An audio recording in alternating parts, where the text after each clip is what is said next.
ሰላም ጤና ይስጥልን አድማጭ ተመልካቾቻችን፣ ግንቦት 28 2018 ዓ.ም ዕለታዊ መረጃዎችና ዘገባዎችን ይዤ መጥቻለሁ። መረጃና ዘገባዎችን እየተከታተላችሁ አብራችሁ እንድትቆዩ ነው በአክብሮት የምጋብዛችሁ። በዚህ ሰዓት የተለያዩ መረጃዎችን ወደ እናንተ የማደርስ ይሆናል።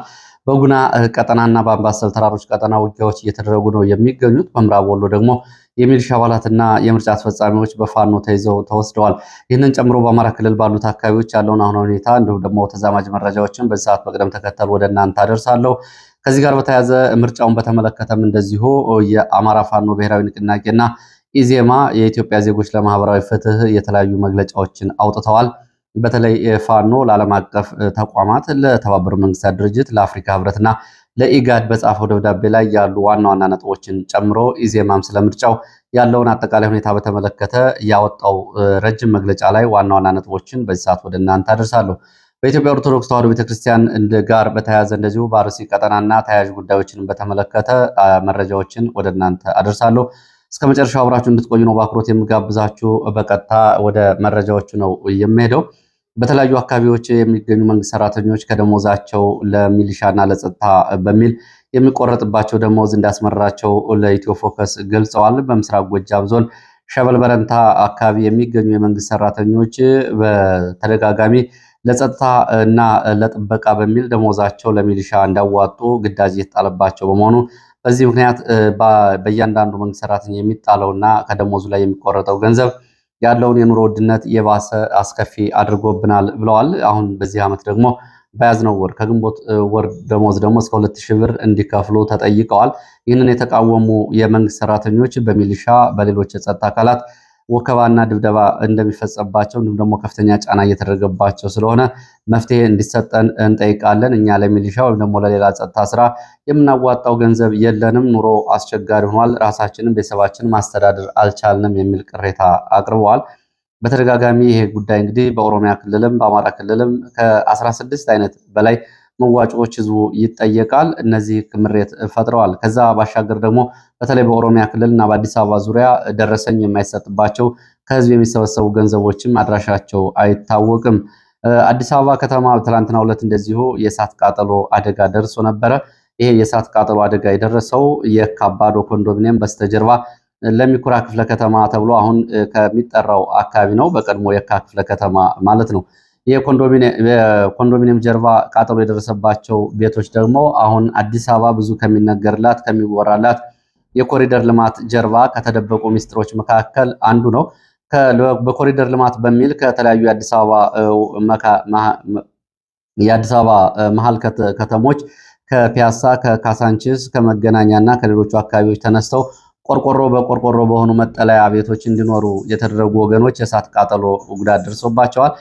ኮሪደር ልማቱ ጋር በተያያዘ በርካታ ሰዎች አሁንም ተፈናቅለው በቆርቆሮ በሆኑ ቤቶች ውስጥ ይኖራሉ። በአራብሳ ቡልቡላ እና በተለያዩ የከተማው ጫፍ ላይ እንዲሰፍሩ ከተደረጉ በኋላ ወደ ከተማው ውስጥ ዘልቀው እንዳይገቡና ገጽታ እንዳያበላሹ በሚል በአስቸጋሪ ሁኔታ ውስጥ እየኖሩ ነው የሚገኙት። ይህ እንግዲህ የኮሪደር ልማት የሚለው የዜጎችን ተጠቃሚነት በዚህ ልክ ገልጾ ያሳያል ማለት ነው። ወደ ሌሎች መረጃዎች እሄዳለሁ። ወደ ሌሎች መረጃዎች ሲሄድ ደግሞ ለአፍሪካ ህብረት የተቃውሞ ደብዳቤ ፋኖ መጻፉን እየተመለከተ ነው። የአማራ ፋኖ ብሔራዊ ንቅናቄ ለአፍሪካ ህብረት እና ለተባበሩት መንግስታት ድርጅት የተቃውሞ ደብዳቤ ጽፏል። የደብዳቤው ይዘት መነሻ ባለፈው የተደረገውን ምርጫ በተመለከተ ነው። ከዚህ ምርጫ ጋር በተያያዘ የአፍሪካ ህብረትና የኢጋድ የሰጧቸውን አስተያየቶች ተቀባይነት የሌላቸው ብሏል። ይሄ ደብዳቤ እየተጻፈው በአማራ ፋኖ ብሔራዊ ንቅናቄ ቁጥር 203/9/18 ነው። በዚህ መሰረት ለአፍሪካ ህብረት ኮሚሽን ሊቀመንበር ማህሙድ አሊ የሱፍ፣ ለኦሮ ኬንያታ የቀድሞ ኬንያ ፕሬዝዳንትና የአፍሪካ ህብረት ምርጫ ታዛቢ፣ ለአንቶኒዮ ጉተሬዝ የተባበሩት መንግስታት ድርጅት ዋና ጸሐፊ የተጻፈ ደብዳቤ ነው። በደብዳቤው ላይ የተነሱ ዋና ዋና ነጥቦች የሚከተሉት ናቸው። አፍሪካ ህብረት ይህንን ምርጫ በተመለከተ እንግዲህ ታዛቢ ቡድኑን በቀድሞ የኬንያ ፕሬዝዳንት ኡሁሩ ኬንያታ እየተመራ ስለ ምርጫው የተለያዩ ደረጃ አስተያየቶችን ሰጥቷል። የምርጫውን ሂደት በተመለከተ አሁን ደግሞ የማጠቃለያ መግለጫውን ይሰጣል ተብሎ እየጠበቀ ይገኛል። በዚህ ላይ እንግዲህ የምርጫውን ሁኔታ በመቃወም የወጣው ነጥብ ላይ የአፍሪካ ህብረትና ሌሎች ቀጠናዊ ታዛቢዎች በኢትዮጵያ 2018 የተደረገው ምርጫ ስኬታማ ነበር ብለው ማጽደቃቸውና የአህጉሪቱን አጠቃላይ ዲሞክራሲ እና የአፍሪካ ቻርተር የሚጥስ በመሆኑ ህጋዊነት የለውም፣ ፋኖ እንደማይቀበለው አሳውቋል። የጸጥታና የግጭት ተጽዕኖዎችን በተመለከተ የምርጫ የተደረገው እንግዲህ ምርጫው እየተደረገ ባለበት ሁኔታ አገሪቱ በጦርነት ውስጥ የነበረች በመሆኑና በሚሊዮን የሚቆጠሩ ዜጎች መሳተፍ ባለመቻላቸው ምርጫው ተቀባይነት የለውም። ለምሳሌ ለማሳያነት በአማራ ክልል ወደ 12000 የሚጠጉ የምርጫ ጣቢያዎች ውስጥ ከ300 አይበልጡም ምርጫ የተደረገባቸው። ይህም በመቶኛ ሲታይ ከ2.7 በመቶ አያልፍም። ያ ማለት 97 በመቶ ምርጫ አልተደረገም ማለት ስለሆነ እና በወቅቱ ከመቶ በላይ በሚሆኑ ቦታዎች ላይ ወታደራዊ ግጭትና ጦርነት ስለነበር የምርጫው ሁኔታ በዚህ ሁኔታ የሄደ ስለሆነ ተቀባይነት እንደሌለው እንዲሁም ደግሞ የፖለቲካ ምህዳሩ የተገደበበት ሁኔታ ስለነበር ምርጫው ተቀባይነት እንደሌለው ይገልጻል። ከምርጫው ዕለት በፊት በነበሩ ጊዜያት ጋዜጠኞች፣ ተቃዋሚዎች፣ የሲቪክ ማህበራት እስራት፣ ማስፈራራት፣ የሀሳብ ነጻነት ገደብ እንደነበረባቸው በመግለጽ ይህም የዲሞክራሲ ሂደትን በፍጹም የማይገልጽ እንደሆነ አሳውቋል። የአፍሪካ ህብረት እንዲህ ያሉ ጉድለት ያለባቸውን ምርጫዎች ማጽደቁ ለመላው አፍሪካ የሚያስተላልፈው ይዘቱ በጣም አደገኛ መልእክት ስለሚያስተላልፍ የአህጉሩ ተቋምን ታማኝነት ወይም ደግሞ የአፍሪካ ህብረትን አመኔታ አደጋ ላይ ይጥለዋል ብሏል። የአፍሪካ ህብረት ኢጋድና ዓለም አቀፍ ማህበረሰብ በምርጫው ዕለት የታዘቡትን ብቻ ሳይሆን አጠቃላይ የፖለቲካና የጸጥታ ምህዳሩን ያካተተ ሰፊና እውነተኛ ግምገማ እንዲያደርጉም ጥሪ አቅርቧል። ከዚህ ጋር በተያያዘ እንግዲህ ከምርጫው በፊት ኢትዮጵያን በተመለከተ በርካታ የዓለም አቀፍ ሚዲያዎች ዘገባዎችን ማውጣታቸው ይታወቃል።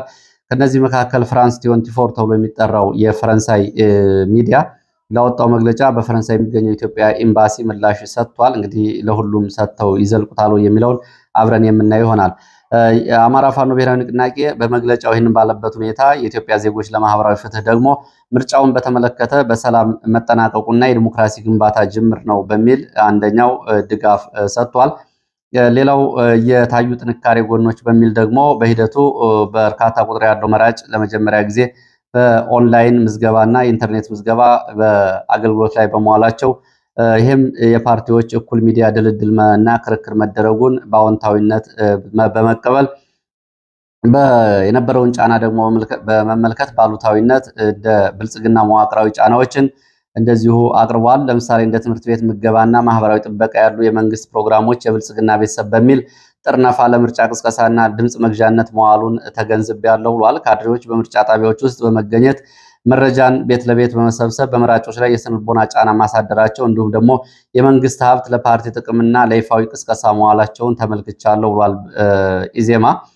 ከዚህ ጋር በተያያዘ ቦርዱን ያሉትን ድክመቶችም ቦርዱ አሁንም የሰው ኃይልና በቴክኖሎጂ ያልዳበረ ደካማ ተቋም መሆኑንም እንደዚሁ ኢዜማ አሳውቋል። አስፈጻሚዎች ህጋዊ ኃላፊነታቸውን በካድሬዎች ሲነጠቁ ዝምታ መርጧል። የምልመላ ስራው በይድረስ ይድረስ የተከናወነና ቁጥራቸውም ቀላል የማይባል የቦርዱ አስፈጻሚዎች በተግባር የገዢው ፓርቲ ታማኝ ጉዳይ አስፈጻሚዎች ሆነው አግኝቻቸዋለሁ ብሏል። ይህንን አጋልጧል። የሲቪክ ተቋማትና የፓርቲዎች ፉክክርን በተመለከተ አንዳንድ ተፎካካሪ ፓርቲዎች ከጅምሩ ለምርጫው ቅቡልነት ማጣት ምክንያት የሚሆኑ ሁለት ልብ አቋም ማሳየታቸውን፣ አማራጭ ሀሳብ ከመስጠት ይልቅ የህዝብ ስሜት ለመቀስቀስ መሯሯጣቸውን፣ የታዛቢ መዋቅር አለመሰማራታቸውን ተገንዝቤያለሁ ብሏል። የሲቪክ ማህበራት ተሳትፎም አሉ ለመባል ያህል ብቻ እንጂ በቂ አይደለም ሲል ኢዜማም በዚህ ላይ ትችቱን አቅርቧል። የመንግስት አካላት ጣልቃ ገብነትን በተመለከተም ሰፊ ጣልቃ ገብነት እንደነበር ኢዜማ ገልጿል። የወረዳ ስራ አስፈጻሚዎች፣ የመንግስት ሰራተኞች፣ የሰላም ሰራዊት የተባሉ አካላት በምርጫው ላይ ግልጽ ጣልቃ ገብነት ማድረጋቸው በተለይ ከከተማ ውጭ የተፎካካሪ ፓርቲ ታዛቢዎች ማስፈራራት፣ በጉልበት ማስወጣት መስተዋሉንም ገልጿል። በሌላ በኩል ዓለም አቀፍ ሚዲያዎች የሀገሪቱን ተጨባጭ ሁኔታ ከመረዳት ይልቅ ምርጫው ቅቡልነት ሙሉ በሙሉ ለማሳጣት ሀገሪቱን መንግስት አልባ ለማድረግ ያስተላለፏቸውን ዘገባዎች ኢዜማ ነቅፏል። ይህ እንግዲህ ከላይ የኢትዮጵያ ኤምባሲ በፈረንሳይ ካወጣው ጋር የሚመሳሰል አቋም ነው። በሂደቱ በርካታ መዋቅራዊ ችግሮችና ጥሰቶች ቢኖሩም ኢዜማ ካለፉት ምርጫ ተሞክሮች የተሻለ ስኬት እንዲሁም ደግሞ የመንግስት ስልጣን መያዝ የሚቻለው በሰላማዊ መንገድ እና በምርጫ ብቻ ነው በሚል መስመሩን በቁርጠኝነት እንደሚቀጥልም አረጋግጧል። እንግዲህ ይህን ሁሉ ገመና ከገለጸ በኋላ አሁንም የምርጫውን ውጤት እንደሚቀበለው ኢዜማ ገልጿል። ያው እንግዲህ ኢዜማ ወንበር ከተለቀቀላቸው በድርድር ቀድመው በምክር ቤት መቀመጫ ወንበር ካገኙ ፓርቲዎች መካከል አንዱ ነው። ወደ ሌሎች መረጃዎች ነው የሚሄደው። ወደ ሌሎች መረጃዎች ሲሄድ ወደ ግንባር መረጃዎች ይቀጥላለሁ። የግንባር መረጃዎች መካከል ፋኖን በተመለከተ የፋኖ የሰራዊት ግንባታ መቀጠሉን የሚያሳዩ መረጃዎች ከተለያዩ አካባቢዎች ወጥተዋል። የፋኖ የሰራዊት ግንባታ ቀጥሏል። በተለያዩ አካባቢዎች ለወራት ስልጠና የወሰዱ የምልምል የፋኖ አባላት ስልጠናቸውን አጠናቀው መመረቃቸውን የወጡ መረጃዎች ያሳያሉ። በኮማንዶ፣ በእግረኛ፣ በልዩ ዘመቻ፣ በልዩ ኦፕሬሽን እና በተለያዩ ስልጠና መስኮች ለወራት ስልጠና የወሰዱ የፋኖ አባላት ሰሞኑን በተለያዩ ቀጠናዎች እየተመረቁ መሆናቸውን ከየአካባቢው የወጡ መረጃዎች ያረጋግጣሉ። በአካል ብቃት፣ በወታደራዊ ስልጠና፣ በርዕዮተ ዓለማዊ የትግል ዓላማን በጋራ ለወራት ስልጠና ሲወስዱ የነበሩ ሰልጣኞች ዛሬ በሸዋ ተመርቀዋል። ከቀናት በፊትም እንደዚሁ በተመሳሳይ በጎንደር ቀጠናም የፋኖ አባላት የምርቃት መከናወኑን የመረጃ ምንጮቹ አስታውሰዋል። ወደ ግንባር ውጊያ መረጃዎች ስንቀጥል በጉና ቀጠና ያገኘሁትን መረጃ አስቀድማለሁ። በጉና ቀጠና በተደረገው ውጊያ ሰብአዊ፣ ቁሳዊና ወታደራዊ ኪሳራ መድረሱን የወጡ መረጃዎች ገልጸዋል። በጎንደር ጋይንት ወረዳ ከንፋስ መውጫ ወደ ወለላ ባህር በሚወስዱ አካባቢዎች ከማለዳ ጀምሮ እስከ ረፋት ድረስ በተደረገው ውጊያ ነው ሰብአዊ፣ ቁሳዊና ወታደራዊ ኪሳራ የደረሰው። ውጊያው የተደረገባቸው አካባቢዎች ገደባ ጊሳ ወንዝ፣ በገደባ መርቆሪዎስ፣ ፈረስ መጋለቢያ፣ ቀንበር መቁረጫና ወይም ደግሞ ቀንበር ቁረጥ ጠጅ ውሃ ተብሎ በሚጠሩ አካባቢዎች እንደሆነ መረጃዎች ገልጸዋል። ውጊያው በድሽቃ በሞርተር በአየር መቃወሚያ የታገዘ እንደሆነ የገለጹት የመረጃ ምንጮች በእነዚህ በተጠቀሱት አካባቢዎች ካለው መልክዓ ምድር ሁኔታ አንጻር የደረሱ ጉዳቶችን በውል ለማረጋገጥ አልተቻለም። በዚህ ውጊያ እስካሁን ድረስ የደረሰው አሃዛዊ መረጃ በውል አልታወቀም ያሉት የመረጃ ምንጮች ይህንን ተከትሎ ተጨማሪ ኃይል ከንፋስ መውጫ ወደ ወለላ ባህር ስለመንቀሳቀሱ ከሰዓቱ በኋላ መረጃ ምንጮቹ ገልጸዋል። ይህ በእንዲህ እንዳለ ከንፋስ መውጫ ከተማ በስተምስራቅ አቅጣጫም እንደዚሁ ወደ መቄት ይንቀሳቀስ በነበረ እግረኛ ሰራዊት ላይ ጨጭሆ፣ አብራጃት ተብሎ በሚጠሩ ከጋንጋ ጀምሮ አካባቢዎች ተከታታይ የደፈጣ ጥቃቶች፣ የግንባር ውጊያዎች ማለዳ አካባቢ መደረጋቸውንም የወጡ መረጃዎች ያሳያሉ። በእነዚህ ውጊያዎች እግረኛ ሰራዊቱ ከንፋስ መውጫ ከተማ ወደ ጨጭሆ፣ መቄት፣ ደብረዘቢጥ ያደርግ በነበረው እንቅስቃሴ ላይ ነው የደፈጣ ጥቃቶች እና የግንባር ውጊያዎች የተደረጉት። ውጊያው ከማለዳ ጀምሮ እስከ ረፋት ድረስ ተከናውኗል ያሉት የመረጃ ምንጮች የደረሰው ጉዳት ግን በውልና በዝርዝር አልታወቀም። ወደ አምባሰል ቀጠናዎች የሚወስዱ መረጃዎች ያስከትላለሁ። በአምባሰል ተራሮች በተለያዩ ግንባሮችም እንደዚሁ በተደረጉ ውጊያዎች ሰብአዊ፣ ቁሳዊና ወታደራዊ ኪሳራ ደርሷል። በደላንታ በኩል ወደ አምባሰል ተራሮች ጎሽሜዳ ተብሎ ከሚጠራው አካባቢ ወደ ከስከስ በረሃና ተለያየን ስምሪት ላይ ከነበረ መከላከያ ጋር ውጊያ ተደርጓል። ውጊያው በድሽቃ በሞርተር እንዲሁም ደግሞ በአየር መቃወሚያ ዙ 23 ጭምር የታገዘ ነበር። አስቸጋሪ በሚባለው በዚህ የመልክዓ ምድር በተደረገ ውጊያ የደረሰው ሰብአዊ፣ ቁሳዊና ወታደራዊ ኪሳራ በተመሳሳይ አልታወቀም። ይህ ውጊያ የደፈጣ፣ የቆረጣ እንዲሁም ደግሞ የፊት ለፊት ውጊያዎችን የሚያካተተ ለበርካታ ሰዓታት የዘለቀ ውጊያ እንደነበር ግን የዓይን እማኞች ገልጸዋል። በተመሳሳይ እንደዚሁ በአምባሰል ተራሮች በአምባሰል ደቡብ ምስራቅ አቅጣጫ በተመሳሳይ ከደሴ ከኩታበር ወደዚህ ቀጠና ከተንቀሳቀሰ ሌላ የመከላከያ የሚሊሻና የአድማ ብተና ኃይል ጋርም ውጊያ ተደርጓል። በዚህ ውጊያ የደረሰው ዝርዝር ጉዳት ግን በውል አልታወቀም። ቁስለኞች ወደ ኩታበርና ደሴ በተሽካሪዎች ስለመወሰዳቸው ተመልክተናል ያሉት ኩታበር አካባቢ ያሉ የመረጃ ምንጮች በመድፍ የአየር መከላከያ ወይም ደግሞ ዙ 23 ባለ 120 ሚሜ መድፍ ሞርተርን ጨምሮ ወደ አምባሰል ተራራማ ከፍተኛ ስፍራዎች ድብደባ መፈጸሙን ተመልክተናል ብለዋል። የደረሱ ጉዳቶች ግን አልታወቁም። ይህ በእንዲህ እንዳለ በዚሁ በደቡብ ወሎ በሐይቅ ከተማ አቅራቢያ በመኖሪያ ቤት ላይ ያረፈ የመድፍ ቅንቡላ በንጹሐን ሕይወትና መኖሪያ ቤት ላይ በንብረት ላይ ጉዳት አድርሷል። በዚህ ጥቃት የሰው ሕይወት አልፏል። የሁለት ልጆች እናት የሆነች ሴት በመኖሪያ ቤቷ ውስጥ እንዳለች በመኖሪያ ቤት ላይ ያረፈው ቅንቡላ ሕይወቷን ቀጥፏል። አብረዋት የነበሩ አባቷና ሌሎች ሰዎች ደግሞ ቆስለው ሆስፒታል ገብተዋል። ሐይቅ ከተማ አቅራቢያ ነው ይሄ የሆነው። ጥቃቱ የተፈጸመው በሐይቅ ከተማ ሸሙሳ ተራራ ተብሎ ከሚጠራው መከላከያ ካምፕ በቅርብ ርቀት ነው። ሸሙሳ ተራራ ላይ የመከላከያ ዋና ማዘዣና የአካባቢ መቆጣጠሪያ ጣቢያ እንደሆነ የመረጃ ምንጮቹ ገልጸዋል። ወደ መኖሪያ ቤት የተተኮሰው መድፍ በአካባቢው ውጊያ በሌለበት ወይም ደግሞ የፋኖ እንቅስቃሴና ወታደራዊ ውጥረትም ሆነ ወታደራዊ እንቅስቃሴ በሌለበት ሁኔታ በመኖሪያ ቤቶች ላይ የተፈጸመ ጥቃት ነው ይህንን ጉዳት እያደረሰው ብለዋል። እዚሁ ደቡብ ወሎ ወደ ምዕራብ ወረዳዎች የሚወስድ ሌላ ተጨማሪ መረጃ ላድርስ። በደቡብ ወሎ ምዕራብ ወረዳዎች ወግዲ ወረዳ ካቤ ተብሎ በሚጠራ አቅራቢያ በተለይ ይሄ ካቤ እንግዲህ ወረኢሉም ይገኛል። ይሄኛው ካቤ ተብሎ የሚጠራው ወግዲ አካባቢ የሚገኝ ለሚ ተብላ የምትጠራ አካባቢ የሚገኝ ቦታ ነው። እዚህ አካባቢ 9 የሚሊሻ አባላትና የምርጫ አስፈጻሚዎች በፋኖ ተይዘው ተወስደዋል ተብሏል። ዛሬ ማለዳ ነው ይሄ የሆነው። የምርጫ አስፈጻሚዎቹና ሚሊሻ አባላቶቹ ኮረጆዎችን አጅበው ጥበቃ እያደረጉላቸው የነበሩ ሚሊሻዎች ታጅበው ወደ ወግዲ ከተማ እየተንቀሳቀሱ በነበረበት ሰዓት ፋኖ በቁጥጥር ስር በመዋል 9 የሚሊሻ አባላትና ቁጥራቸው ያልተገለጸ የምርጫ አስፈጻሚዎችን ይዞ ሄዷል ተብሏል። እንግዲህ ከአካባቢው እየወጣ መረጃ ነው። እንደዚሁ ወደ ሰሜን ኢትዮጵያ ስንሄድ ህወሓትን በተመለከተ በትግራይ ያለው ወታደራዊ አፈሳ አሁንም ተጠናክሮ ቀጥሏል። ከወታደራዊ አፈሳ ጎን ለጎን ደግሞ በሚቀጥሉት ጊዜያት ስለሚደረግ ጦርነት ወታደራዊ ዝግጅት እና ወታደራዊ ስምሪት እየተደረገ መሆኑን የመረጃ ምንጮች ገልጸዋል። ዛሬ በአድዋ አካባቢ በጸበልተኞች ጭምር ታፍሰው ተወስደዋል የሚሉ መረጃዎች ወጥተዋል።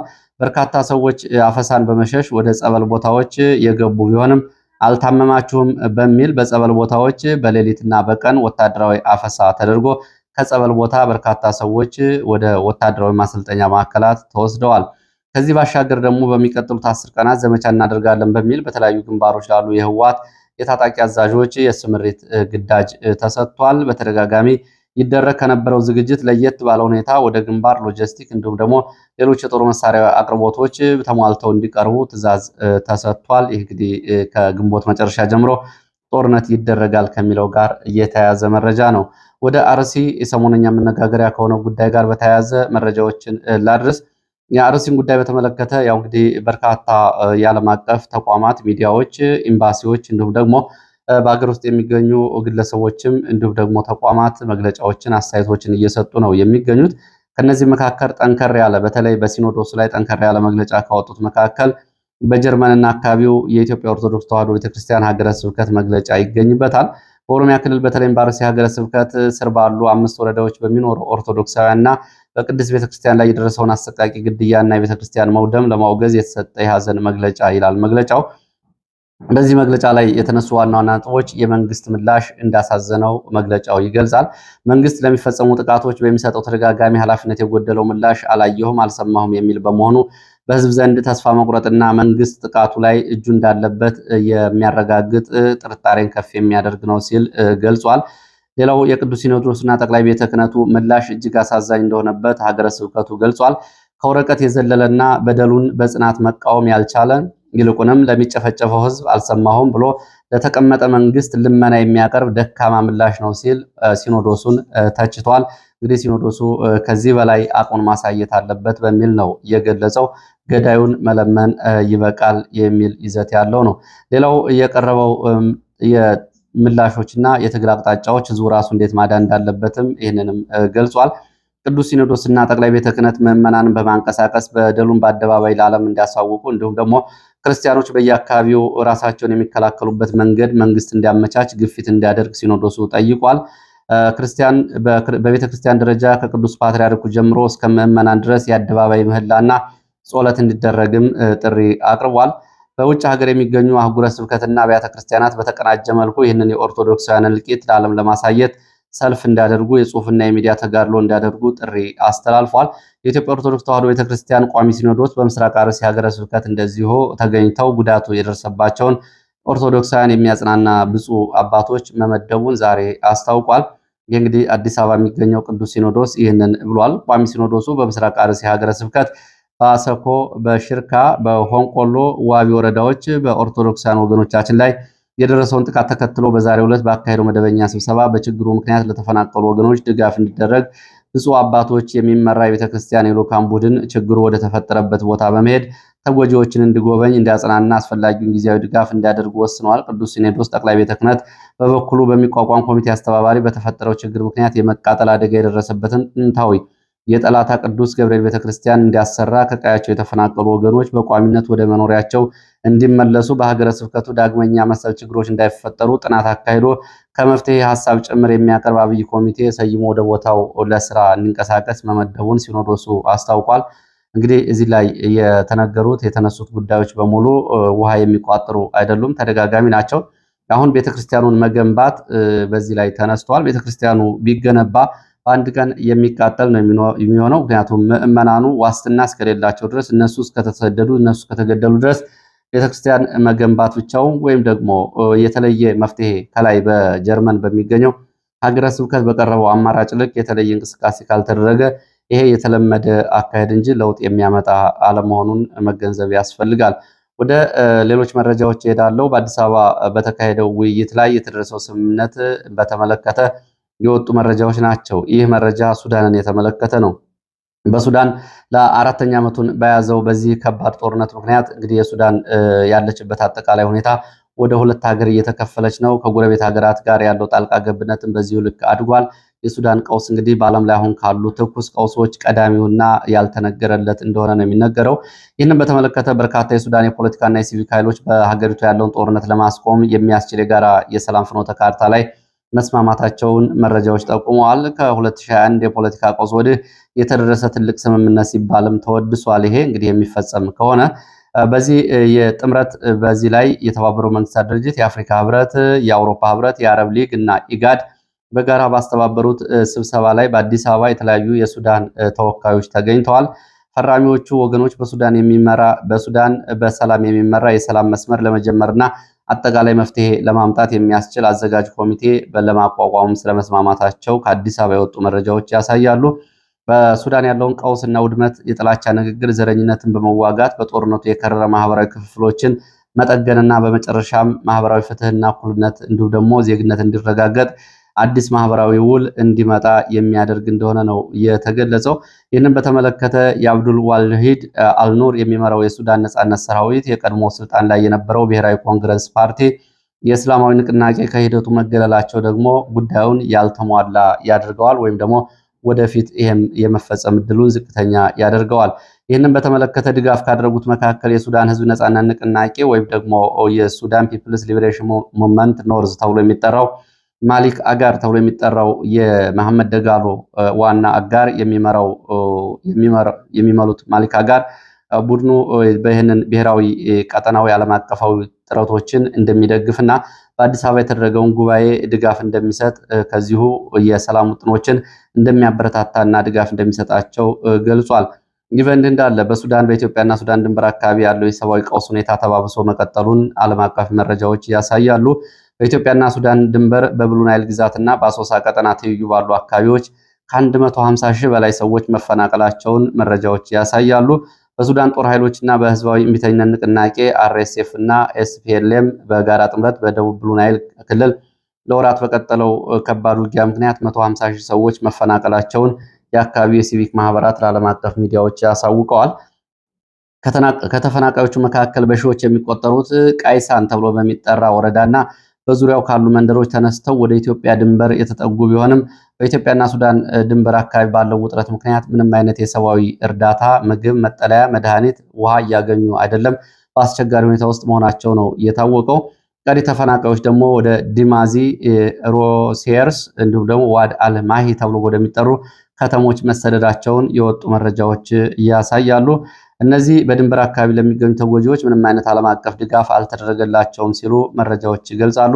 በተለይ ህፃናትና ሴቶች ለከፋ ችግር መጋለጣቸውንና በአካባቢው ክረምት መግባቱን ተከትሎ ደግሞ ለወባና ለተዛማጅ ወረርሽኝና ልቄት ይጋለጣሉ በሚል ዓለም አቀፍ ጥሪ እየቀረበ ነው የሚገኘው። ለዚህ ሰዓት የነበሩ መረጃዎች እነዚህ ናቸው። ስለተከታተላችሁ በእጅጉ አመሰግናለሁ። በሌላ ተመሳሳይ መርሃ ግብር እስከምንገናኝ መልካም ጊዜ